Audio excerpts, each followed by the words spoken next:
So for the past few years, biggest problem in the NBA is tanking. Teams realizing they're not going to be good, so what they do is they sit their players. They purposely do things to basically get lower odds and become the worst three teams to get a better chance in the draft lottery. Better chance you have, better chance of you have of getting that spot.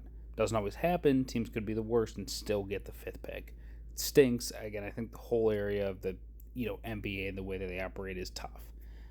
But new proposed options to basically get rid of this and try to give teams a better chance and give options, make it easier so there's less tanking.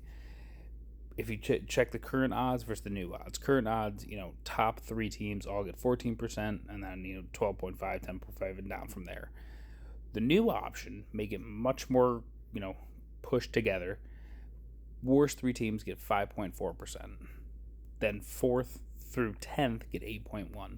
So you make 4th through 10th a little more close, and they're all pretty close. Even the worst three teams are only 5.4. So the whole point is, like, if you're third, well, obviously you want to try to win a few games in the season to become 4th through 10th.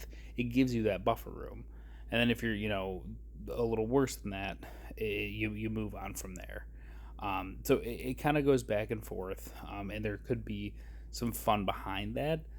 I do think there's still some reworking that needs to happen because I do think teams can still kind of mess with the system. But I think that does create a fun concept of, we can try to push to win games at the end of the season and still get better odds.